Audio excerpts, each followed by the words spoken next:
Ketika keberanian, ambisi, keahlian, kecerdasan, dan kekuatan bersatu padu menyatu bersama dengan daging, tulang, otak, dan berwujud, bermanifestasi menjadi sosok manusia, maka akan menjadi sebuah kekuatan yang mengerikan dan akan sulit untuk dihentikan.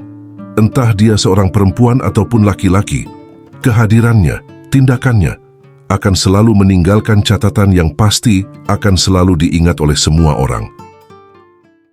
Inilah sebuah kisah dari seorang pria asal Garut, Jawa Barat, seorang legenda, seorang jawara, yang memiliki nama besar di masanya, saking besar dan mengerikan.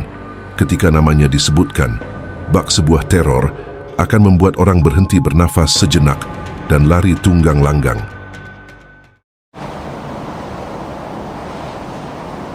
Ada pepatah mengatakan, jika buah tidak akan jatuh jauh dari pohonnya, dan bahkan sebuah kebun akan dipenuhi oleh pohon tersebut dan juga pohon-pohon sejenisnya. Satu habitat akan menentukan sebuah watak seseorang. Di ujung selatan Kecamatan Garut Kota, dibentengi oleh pesawahan dan sungai-sungai irigasi, terdapat sebuah kampung yang bernama Galumpit. Kampung yang kecil namun cukup padat oleh penduduk, di mana hampir setiap keluarga memiliki lebih banyak anak laki-laki ketimbang anak perempuan. Tak ayal, hal tersebut membuat karakter dari kampung ini sangatlah maskulin dan keras. Pertarungan dan perkelahian di antara anak remaja ataupun pemuda adalah hal yang biasa dan lumrah. Pertarungan tangan kosong tentu saja. Untuk seorang anak bernama Daris, lingkungan seperti ini tentu saja sangat sempurna untuk lahir dan tumbuh dewasa, dengan memiliki keberanian dan skill bertarung bak seorang pendekar. Lingkungan ikut andil dalam membentuk dan membesarkan karakter seorang Daris menjadi seorang laki-laki sejati.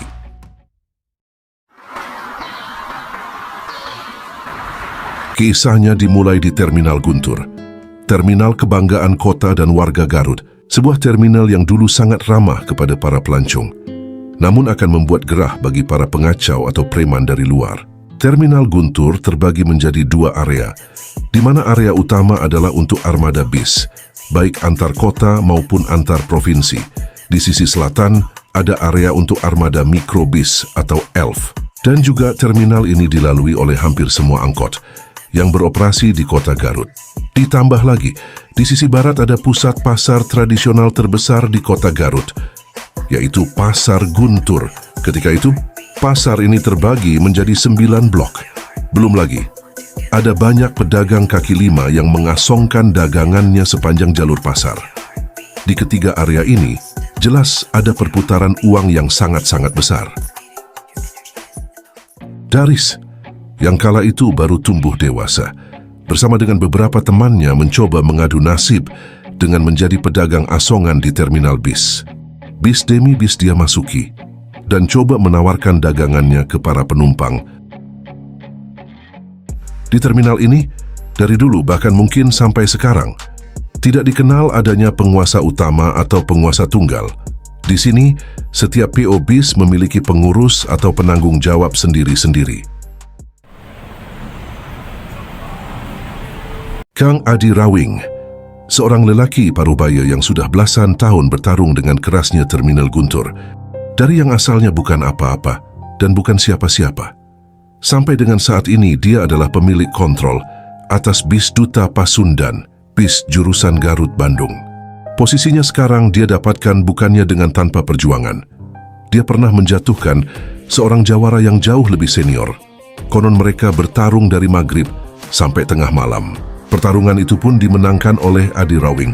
Buah dari pertarungan tersebut membuat telinga kanan Ade Rawing menjadi rampung.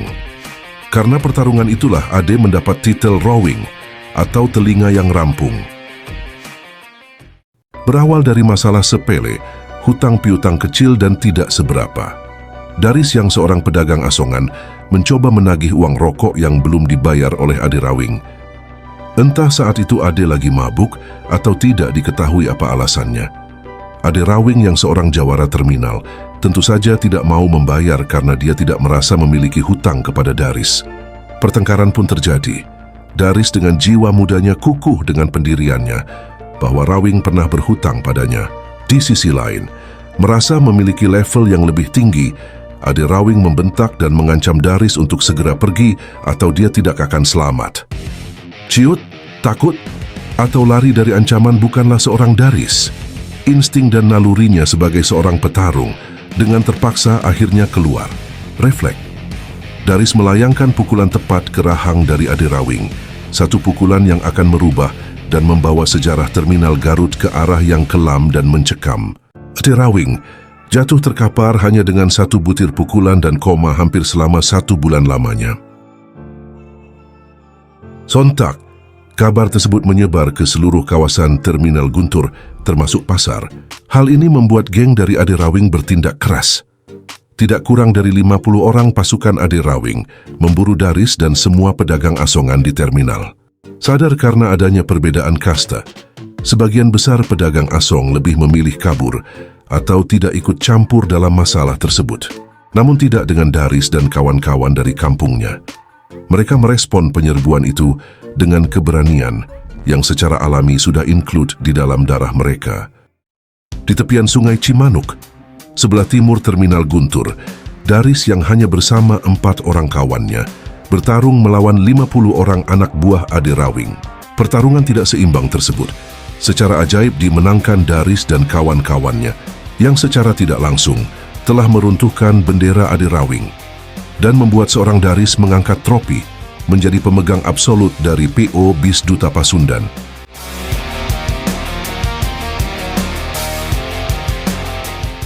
Semenjak kejadian tersebut, Daris mulai memiliki pengaruh di terminal. Dia sadar betul bahwa satu kakinya telah melangkah masuk melewati gerbang neraka, di mana ada banyak orang-orang munafik berkumpul di sekitarnya. Suatu hari, bisa saja dia dihajar dari belakang oleh orang-orang yang terafiliasi dengan Ade Rawing, atau bahkan dijatuhkan oleh orang yang menginginkan posisinya. Maka dari itu dia bersama dengan kawan dan orang-orangnya yang baru bergabung, mempelopori sebuah gerakan yang sebelumnya tidak pernah dilakukan oleh siapapun di terminal. Sebuah gerakan yang menimbulkan kekacauan dan suasana mencekam di kawasan terminal. Seluruh anggota terminal dan pasar harus berada di dalam satu komando, di mana secara tidak langsung Daris telah menunjuk dirinya sendiri sebagai pemimpin. Tidak boleh ada geng ataupun kelompok tanpa kontrol darinya.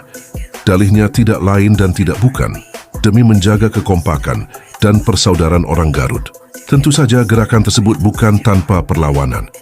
Hampir semua pengurus BIS dan personil terminal angkot dan juga pengurus pasar bergerak melawan kepada pihak Daris. Merespon adanya perlawanan tersebut, Daris tidak ingin menunggu diserang. Dia coba menyerang terlebih dahulu orang-orang terminal yang diketahui tidak mendukung gerakannya.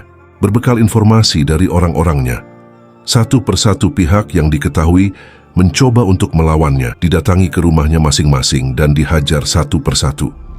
Konon menurut kabar, ada satu ketua kelompok preman yang sampai bersembunyi di atas atap rumah demi menghindari Daris. Tidak kurang dari 1 tahun, seluruh area terminal dan pasar dapat dikuasai oleh Daris dan kelompoknya. Bahkan, Daris coba melebarkan kekuasaannya sampai ke pusat perbelanjaan di Garut, alun-alun, pasar Leles sampai Kadungora. Semua sudah berada dalam kendalinya. Bak cerita di film atau sinetron, di mana seorang pedagang asong bisa menjelma menjadi ketua preman yang paling ditakuti.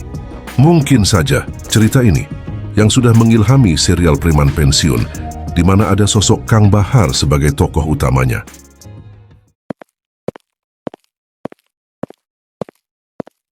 Bak seorang raja. Apa yang diinginkan pasti didapatkan. Namun orang yang terlalu lama melihat dan mendongkah ke atas akan lupa dan tidak sadar kalau dia sedang berjalan ke depan.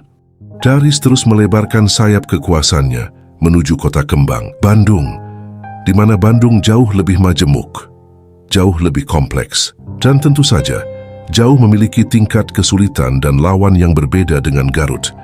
Sekitar pertengahan tahun 80-an tersiar kabar bahwa Daris tewas di kawasan Cimahi. Waktu itu masih menjadi bagian administratif kota Bandung. Belum jelas apa dan siapa yang mengeksekusi Daris. Di awal tersiar isu yang tidak masuk akal, di mana Daris tewas dihajar massa. ketika hendak mencuri sepeda di Cimahi. Hal yang tidak logis. Karena dengan status Daris yang saat itu, sangat mungkin bagi Daris bisa mendapatkan 100 buah sepeda tanpa harus mencuri. Ada yang mengatakan, Daris tewas digulung preman Cimahi karena berusaha masuk ke wilayah kekuasaan orang lain. Dan ada juga kabar yang menyebutkan, jika Daris tewas dieksekusi oleh Petrus atau penembak misterius, sebuah program untuk menghabisi semua preman di zaman Presiden Soeharto demi Kamtibmas. Namun siapapun pelakunya, kabar kematian Daris mulai tersiar ke seluruh wilayah kekuasaannya. Ada yang percaya, ada juga yang tidak percaya sebelum melihat secara langsung tubuh Daris dalam kantong mayat polisi. Meski masih meninggalkan tanda tanya besar tentang siapa pelaku pembunuhan terhadap Daris, faktanya, nama besar Daris masih jauh lebih besar daripada berita kematiannya. Siapapun yang pernah berada di dunia premanisme Garut di era tahun 80-an, pasti mengenal nama dan pernah mendengar kehebatan kisahnya. Era Daris adalah era di mana seorang laki-laki masih bertarung dengan tinju 1 lawan 1, dan demi mempertahankan harga diri dan memperjuangkan prinsip, bukannya bertarung secara bergerombol, membawa senjata tajam demi popularitas dan sensasi.